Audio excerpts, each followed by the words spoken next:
1961 से 1970 तक इंडिया की 50% पॉपुलेशन इनकम का 20% कंट्रोल करती थी, बट 2020 तक ये परसेंटेज गिरते गिरते 13% पर आ गई। बट वहीं टॉप 1% लोग जो इस टाइम पीरियड के बीच में इनकम का 12.9% कंट्रोल करते थे, वो 2020 में बढ़कर 21.7% हो गया। सर्वाइवल ऑफ द रिचेस्ट की रिपोर्ट के अकॉर्डिंग 2012 से 2021 के बीच में 40% ऑफ वेल्थ इंडिया में जो क्रिएट हुई, it has gone to just 1% of the population and just only 3% of the wealth has gone to bottom 50% of population.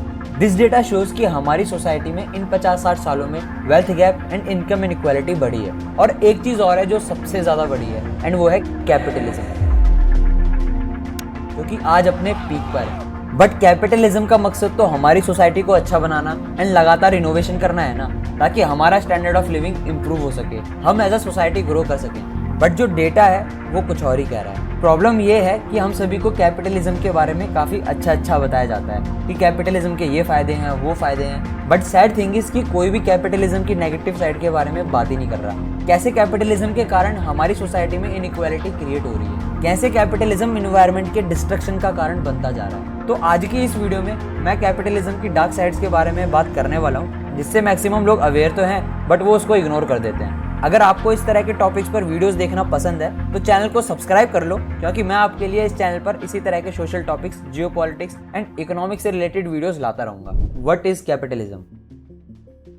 Capitalism की बुराई करने से पहले जान लेते हैं कि कैपिटलिज्म क्या है। इसको आसान भाषा में समझे तो ये एक इकोनॉमिक सिस्टम है जहां बिजनेसेस एंड इंडस्ट्रीज को गवर्नमेंट की जगह लोग कंट्रोल करते हैं। बेसिकली ये फ्री मार्केट इकोनॉमी पर काम करता है, जहां कोई भी आसानी से अपना बिजनेस स्टार्ट कर सकता है एंड लोग इजीली एक दूसरे के साथ ट्रेड कर सकते हैं। अब फ्री मार्केट इकोनॉमी होने के कारण जो गुड्स एंड सर्विसेज के प्राइस हैं वो सप्लाई एंड डिमांड के हिसाब से डिसाइड किए जाते हैं। अगर सप्लाई ज्यादा होगी एंड डिमांड कम होगी तो प्राइस कम होगा, और अगर सप्लाई कम एंड डिमांड ज्यादा होगी तो प्राइस ज्यादा होगा। कैपिटलिज्म की एक काफी अच्छी बात है कि हमारे पास मल्टीपल चॉइसेस होती हैं कि हम क्या खरीदें और क्या ना खरीदें, बट वहीं कम्युनिज्म में इसका ठीक ऑपोजिट होता है। एग्जाम्पल के लिए नॉर्थ कोरिया, जहाँ सब कुछ गवर्नमेंट के हिसाब से होता है, पर कैपिटलिज्म का मेन मोटिव प्रॉफिट बनाना होता है, फिर चाहे उसके लिए अनएथिकल काम ही क्यों ना करना पड़े। एंड यहीं पर ही आती है कैपिटलिज्म की dark side, destruction of environment.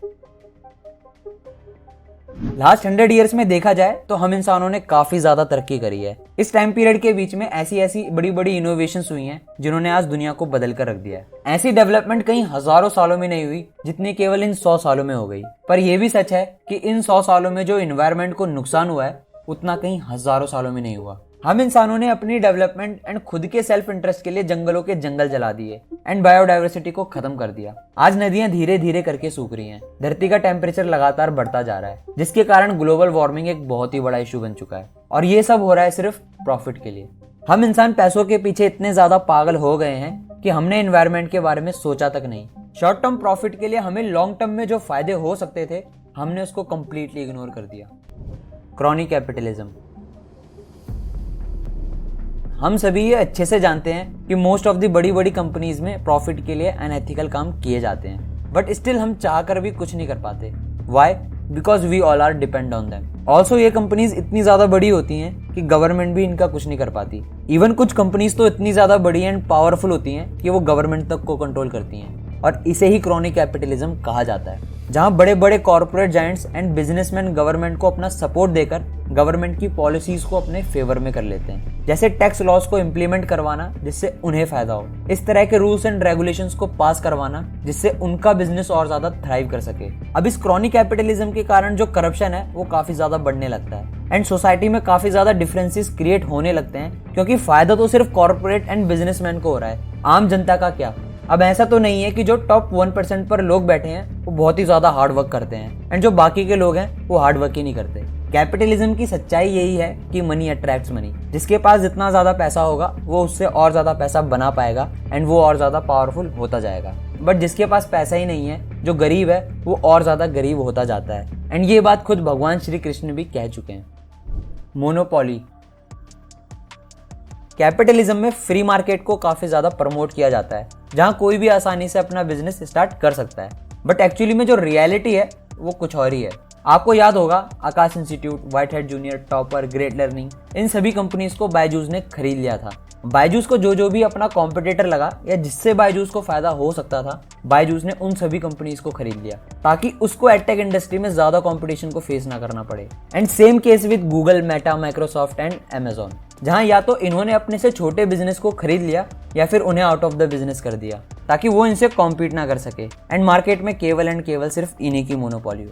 और मोनोपोली किसी भी बिजनेस में ठीक नहीं होती, क्योंकि अगर कंपटीशन होगा तो बिजनेसेस आपस में कॉम्पीट करने के लिए बेटर प्रोडक्ट एंड सर्विसेज बनाएंगे, जिससे इनोवेशन होगा एंड ज्यादा से ज्यादा कस्टमर्स को अट्रैक्ट करने के लिए वो अपने प्राइजेस को कम रखेंगे। इससे कंज्यूमर को भी काफी ज्यादा फायदा मिलता है। पर अगर कंपटीशन ही नहीं होगा, एक ही कंपनी की मार्केट में मोनोपोली रहेगी, तो कंपनी अपनी मनमानी करके कंज्यूमर को एक्सप्लॉइट करेगी। वो जितना चाहे अपने प्राइजेस को बढ़ा सकती है एंड कंज्यूमर के पास भी ज्यादा चॉइसेस ना होने के कारण उसको वो प्राइस पे करना पड़ता है। इसके अलावा मोनोपोली के कारण जो इनोवेशन है वो काफी ज्यादा स्लो हो जाती है, क्योंकि अब कॉम्पीट करने के लिए तो कोई बचा ही नहीं, तो उनको किससे डर। इसीलिए कंपनीज R&D पर उतना खर्च करती ही नहीं है, जिससे इनोवेशन स्लो हो जाती है।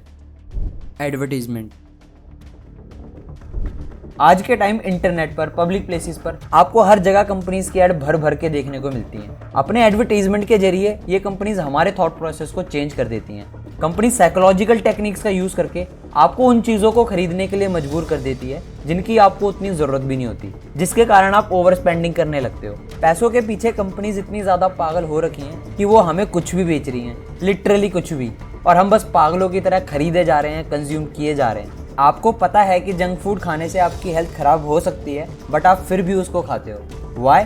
क्योंकि आपको एड्स ही इस तरह से दिखाई जाती हैं कि आप उसकी तरफ अट्रैक्ट हो जाते हो और खुद को रोक ही नहीं पाते। इसीलिए cancer, diabetes, obesity and sugar जैसी बीमारियां लगातार बढ़ती जा रही हैं। अब आप काफी बार सोचते होंगे, यार मेरी इनकम तो बढ़ गई पर फिर भी कुछ बच नहीं पा रहा, तो ऐसा क्यों हो रहा है? तो इसका सिंपल सा आंसर है, आपकी इनकम तो बढ़ गई पर जो आपके खर्चे हैं वो भी डबल हो गए। व्हाई? बिकॉज आपको बार बार एड्स दिखाकर इन्फ्लुएंस किया जाता है कि ये भी खरीदो, वो भी खरीदो। अच्छा, मूवीज देखनी है तो इस ऐप का सब्सक्रिप्शन लो। अच्छा, गाने सुनने हैं तो इस ऐप का सब्सक्रिप्शन लो। बट रियलिटी में आपको इन सब चीजों की उतनी जरूरत होती ही नहीं है जितनी ये कंपनीज क्रिएट कर देती हैं, अननेसेसरी डिमांड क्रिएट करके। और इसी के कारण इन कंपनीज का बिजनेस भी चल पाता है। एग्जाम्पल के लिए फैशन इंडस्ट्री ही ले लेते हैं, जहां हर कुछ वक्त में ट्रेंड चेंज होता रहता है। जब भी कुछ नया फैशन ट्रेंड में होता है तो आपको लगता है, यार ये तो काफी ज्यादा कूल है, ये तो मेरे पास होना ही चाहिए। भले ही आपको उसकी उतनी जरूरत नहीं हो, पर सोसाइटी में कूल दिखने के लिए आप उसको खरीद लेते हो, क्योंकि उसकी मार्केटिंग ही इस तरह से की जाती है कि आपको लगे कि हाँ मुझे इसकी जरूरत है। अर्थ.org के अकॉर्डिंग हर साल 100 billion tons of garment fashion industry द्वारा प्रोड्यूस किया जाता है, जिसमें से 92 मिलियन टन्स को लैंडफिल में फेंक दिया जाता है। हर सेकंड ट्रक भर के कपड़े वेस्ट की फॉर्म में फेंके जा रहे हैं। इसके अलावा fashion industries responsible for 20% of global water waste, और ये सब कॉर्पोरेट्स के द्वारा अननेसेसरी डिमांड क्रिएट करने का नतीजा है, जिसके कारण लगातार ओवर कंजम्पशन बढ़ रही है। एज अ रिजल्ट एनवायरमेंट पर इसका नेगेटिव इम्पैक्ट पड़ रहा है, बट कोई भी इस पर उतना ध्यान नहीं दे रहा। You are not successful.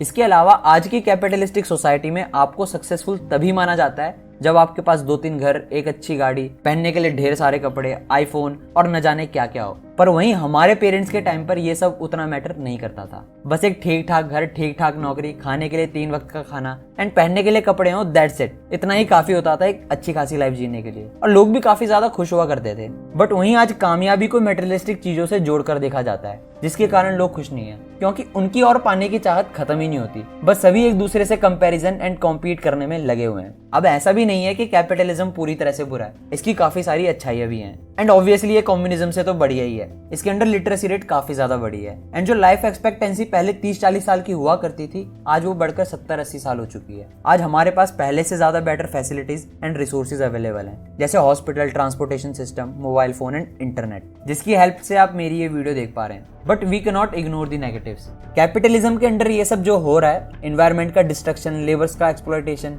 Advertisement की बम्बारमेंट, इसके लिए गवर्नमेंट को कुछ ऐसे रूल्स एंड रेगुलेशंस को लाने पड़ेंगे जहां गवर्नमेंट इन कॉर्पोरेशंस को कंट्रोल में कर सके। जैसे फेयर टैक्स लॉस को लेकर आना, जिससे नॉर्मल सिटीजन्स को भी फायदा मिले। एनवायरनमेंट को लेकर रूल्स एंड रेगुलेशंस को स्ट्रिक्ट करना, ताकि कंपनीज अपनी कमर्शियल एक्टिविटी के लिए एनवायरनमेंट को नुकसान ना पहुंचा सके। इसी तरह की कुछ चीजें हैं जिन्हें अगर गवर्नमेंट अच्छे से इंप्लीमेंट करे और इसको सीरियसली कंसिडर करे तो सिचुएशन काफी हद तक कंट्रोल में की जा सकती है। अदरवाइज प्रॉफिट के चक्कर में धरती एंड सोसाइटी का कब एंड हो जाएगा हमें पता भी नहीं चलेगा। So this is all about the capitalism. आपको ये वीडियो कैसी लगी एंड आप कैपिटलिज्म के बारे में क्या सोचते हो, कमेंट करके जरूर बताना। और अगर आपको फ्यूचर में इसी तरह के और इंटरेस्टिंग टॉपिक्स पर वीडियो चाहिए तो चैनल को सब्सक्राइब कर लो एंड बेल आइकन को प्रेस कर लो। इससे मुझे मोटिवेशन मिलेगा आपके लिए और बेहतरीन वीडियोस बनाने का। तो फिलहाल के लिए मिलता हूँ नेक्स्ट वीडियो में।